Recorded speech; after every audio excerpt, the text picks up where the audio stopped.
If he did not support Scientology or was hostile to it, he would be declared a suppressive person and Marla would be forbidden to have any contact. At the least he was being handled. As this video shows, Kent Snyder worked regularly and closely with CCHR, actively promoting legislation favorable to them. This bill is not successful, is not passed, then 2 or 3 or 4 years from now, what you're going to find is you're going to find stories of parents who said, why didn't we work harder? My child is now subject to mental screening. He's now subject to therapy. There's all sorts of coercive measures that are going on. So the time is now. Parents need to understand that, and we're going to do everything we can to fight against it. This is important because there is an attempt to rationalize Ron Paul's involvement with CCHR and founding member Dr. Zass as harmless. On the Ron Paul forums, when a supporter points out the Scientology connection, another member tries to spin Zass as a great libertarian who is not a Scientologist nor is sympathetic to Scientology. This is bullshit. CCHR is a branch of Scientology and SZAZS co-founded it.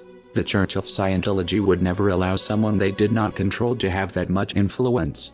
The CCHR website was registered by Scientologist Amber Smayataki. Most of the board are Scientologists. Zass denies being a Scientologist. A representative writes, sharing this battle does not mean that Dr. Zass supports the unrelated principles and causes of any religious or non-religious organization. This can be true working with most organizations, but as we have shown, Scientology does not work this way. You are either for Scientology or you are against it. Whether SZAZS himself believes in Xenu is irrelevant.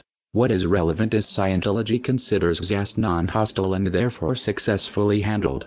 Kent Snyder may have something in common with Lisa McPherson. His involvement with a cult might have killed him.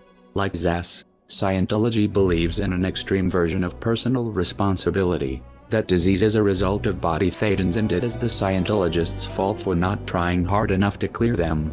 If they did, goes the theory, they would be free of disease.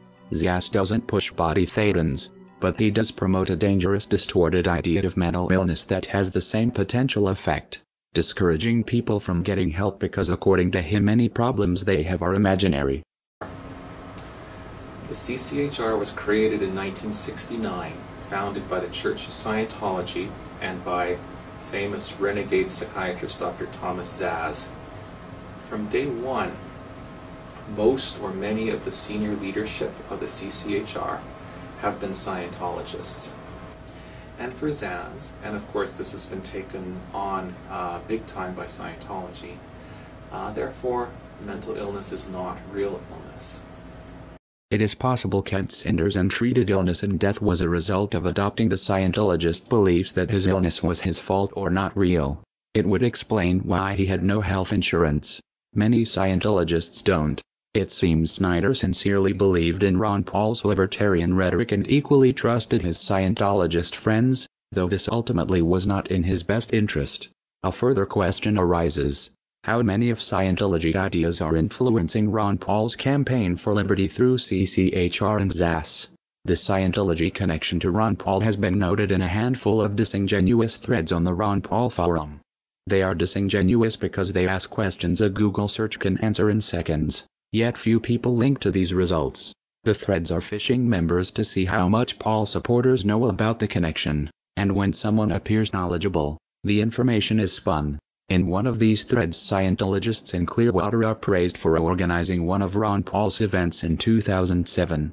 The writer clearly doesn't understand the significance of saying Scientologists and former Scientologists are involved. It's possible he is confused or misinformed. It's also possible Scientologists are lying about no longer being in the church.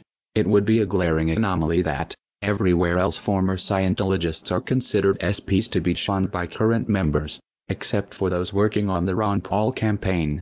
More likely Scientology finds it expedient to muddle the connection by having members involved avowed they are former Scientologists. Since most Paul supporters don't know the first thing about Scientology or how to check the information, Ron Paul's campaign manager